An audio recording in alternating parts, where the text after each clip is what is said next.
On the good side naman guys, these are very positive energies kasi meron kayong ma-achieve na tagumpay and success, especially in terms of investment or kahit hindi investment mga kapiksi, something that parang something na finocus mo talaga yung energy mo, mga kapiksi. Pwedeng sinimulan mo, it could be a project, it could be an investment, it could be a business, pero something na personal mo, no, yung sa'yo talaga, guys. And unti-unti mo na kayong ito guys, no, yung sinabi kong kapag may tinanim, may aanihin. So yung mga tinanim nyo before this, or yung mga tinanim nyo before guys, unti-unti na talaga siyang nagbubunga, no.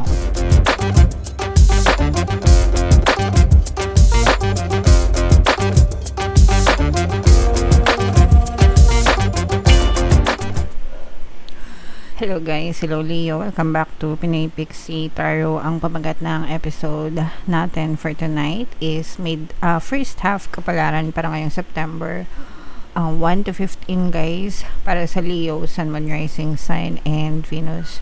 So unahin natin tong deck na to mga kapiksi. Tingnan natin yung mga mensahe sa inyo or yung mga paparating sa inyo guys ngayong September 1 to 15. So, ibig sabihin nito mga kapiksi, no, magtanim lang tayo na magtanim ng effort, magtanim lang tayo na magtanim ng mga magagandang bagay kasi aanihin din natin yan, guys, in the future. You have to remember guys that nothing is important than today, no? Yung today natin, yung present moment natin, yung araw-araw na nagigising tayo, nabubuhay tayo, yung today mga kapiksi, yun yung pinaka-importanteng parte or bahagi ng buhay natin. So you have to make the most out of your today mga kapiksi, and magtanim kayo ng magtanim ng mga magagandang bagay sa paligid nyo, sa buhay nyo, especially sa isip nyo, mga kapiksi, kasi what you plant in your head or in your mind, mga kapiksi, lahat yan mga kapiksi, aanihin natin in the future, guys. Okay, so yeah, magtanim guys. Pag may tinanim, may aanihin. Okay. Excuse me.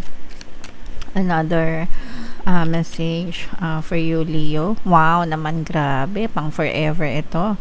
Guys, ibig sabihin pang forever ang inyong relationship. Kahit naman pang forever guys, no, hindi naman ibig sabihin exempted na kayo sa mga away or sa mga gulo sa relasyon mga kapisi, kasi wala namang perfect na relationship guys, and magkakaroon kayo ng mga pagtatalo, arguments, discussion, ganyan. Excuse me. But kahit na may mga ganon sa relationship nyo guys, no, pang matagalan talaga yung inyong pagsasama, guys. Okay, so i-mind nyo na yan, pang forever na yan, mga kapiksi. And another message guys is this is somewhat negative mga kapiksi. For some of you guys, no, literal na maaring hindi kayo makatulog sa gabi mga kapiksi, parang nightmares, bangungot, mga panaginip na hindi magaganda, mga kapiksi, no. And for some of you, maaring you are also being bombarded by negative thoughts. Ibig sabihin, binobomba kayo ng mga negative thoughts sa isip nyo, kaya nahihirapan kayong matulong mga kapiksi. So you're suffering, nagsasuffer kayo, nagkaka-insomnia, ganyan, or naapektuhan din yung inyong mental health, physical health, emotional health, mga kapiksi. So you have to makakatulong guys talaga yung meditation sa mga ganitong pagkakataon, kasi pag nag-meditate kayo, nagsusubside yung momentum of thoughts nyo, kumakalma yung isip nyo, and kapag kalmado yung isip nyo, mas makakatulog kayo ng maayos mga kapiksi. Magdasal, no. if you feel like you have a lot of negative energies sa space nyo, sa kwarto nyo, magpausok kayo ng sambong mga kapiksi. Sambong, dahon ng sambong. yun yung isa sa pinakamabisang pangtaboy ng mga negative energies sa spaces natin. So yeah, pausok na sambong mga kapiksi. So, shuffle natin to guys.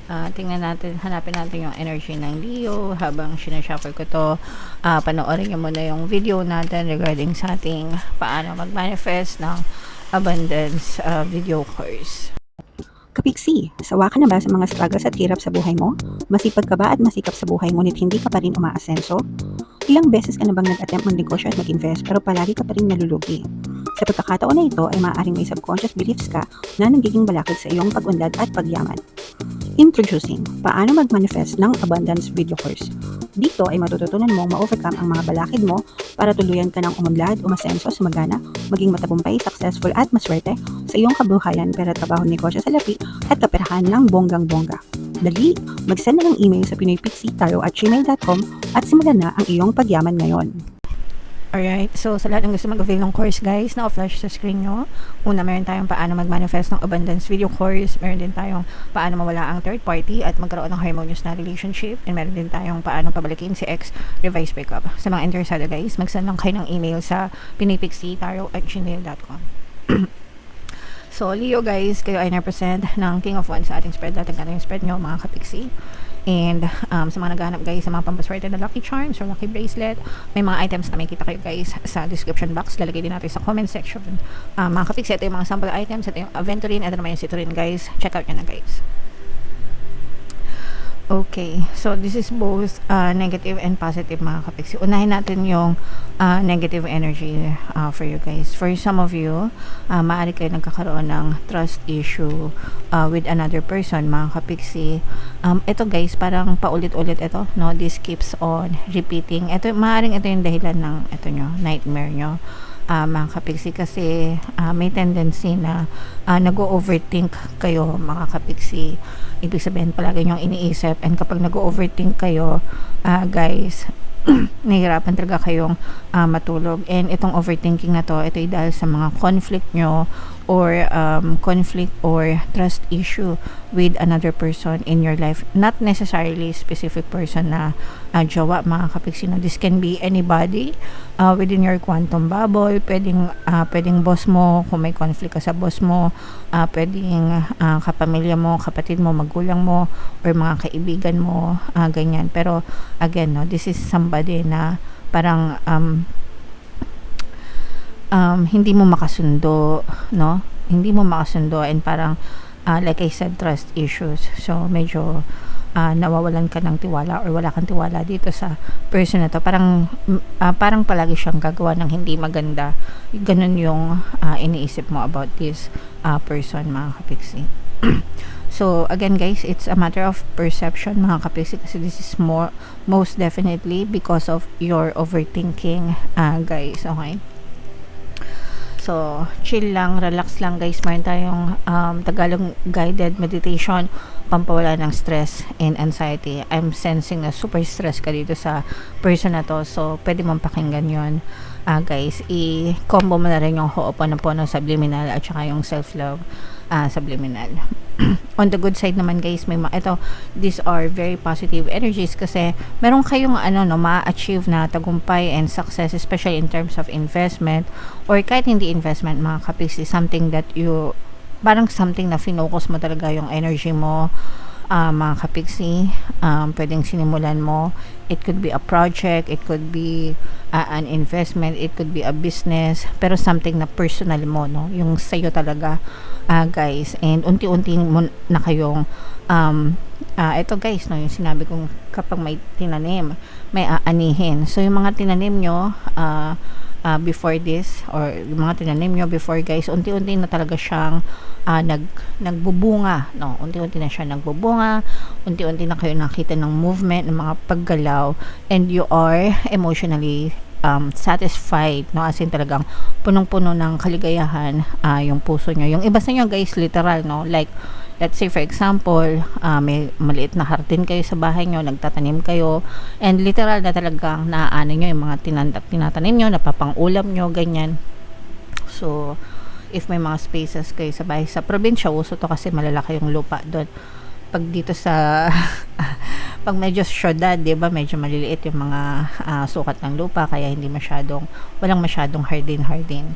But yeah, so nakikita natin na talagang nagbubunga, no, yung mga tinanim nyo. And kung hindi pa, mga kapiksi, for some of you, just keep on planting good seeds, mga kapiksi. Alagaan nyo, take care of it, anihin nyo yan balang araw, guys. Okay?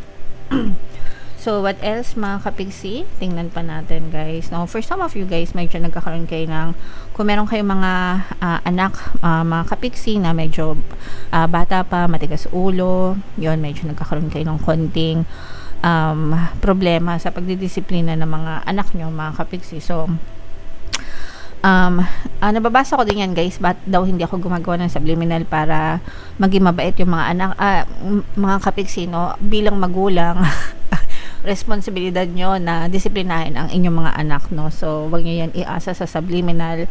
Gawin nyo yung mga obligasyon nyo para mapasunod nyo yung mga anak nyo. Nasa tamang pagpapalaki yan, mga kapiksi.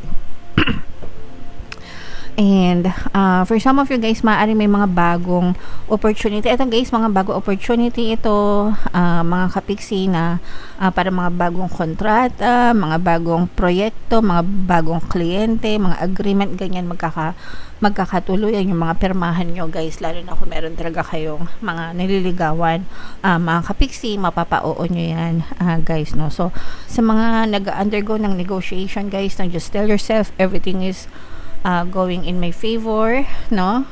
Everything is favorable para sa inyo, mga kapiksi, para talaga kung ano yung resulta ng gusto nyo, yun talaga yung ma-experience nyo, guys. Okay? Alright. So, yeah, i-main nyo na yan sa comment section, guys, especially itong mga success na sinasabi ko, guys, no? Yung mga tagumpay, mga kapiksi. So, i-main nyo na yan, Leo. So, buno tayo ng isa pang card para sa inyong additional na message, Leo. Okay, so ito, guys, this is being positive, mga kapiksi, no? Yung ating yung mga namumutawi sa ating mga labi, guys, these are your affirmations, your songs, your chant, mga kapiksi, no? Yeah, make sure na you're always focused on positivity, mga kapiksi. Your words are your magic wand, guys, no? Hindi ko alam kung ilang beses kong sasabihin sa inyo yan. Napaka makapangyarihan ng mga salitang sinasabi nyo. So, you have to be very careful with your words, mga kapiksi, because they come true. They come true, mga kapiksi. So, make sure na palaging ang lumalabas sa bibig nyo ay pagpapasalamat, kasaganaan, kapayapaan, kaligayahan. Avoid complaining, iwasan yung pagrereklamo, iwasan yung mga negative words, guys, kasi every time you say a word, mga kapiksi, your subconscious mind picks it up, no? Napipick up yan ng subconscious mind, and truth yan agad kay subconscious mind, walang filter, mga kapiksi. Kaya make sure na palaging positive, mga guys. Makinig kayo ng mga subliminals, no? Yung mga songs natin, pampaswerte, hindi lang sa buhay, pati sa relasyon, mga kapiksi, no? Napakadami nating success stories, guys. Araw-araw may nababasa tayo sa mga comment. Minsan hindi ko na ma-post, guys, kasi sa dami ng comment nyo. Everyday kasi may mga comments tayo sa mga videos, so minsan hindi ko ma-filter yung sa mga subliminals, but we're always getting positive feedback, guys. So napaka-effective. Pakinggan nyo lang to be part of your parang daily routine, mga kapiksi. Makakatulong talaga yan sa inyo, guys. Okay? Alright? So, yeah. Comment down below, Leo, if feeling nyo naka-resonate kayo. And for more tarot readings, guys, ito yung playlist nyo. Ito naman yung ating success stories ng paano mag-manifest ng abundance video course. Thank you for liking, sharing, and subscribing, guys. See you next time. I love you all. Have a nice day. Bye-bye.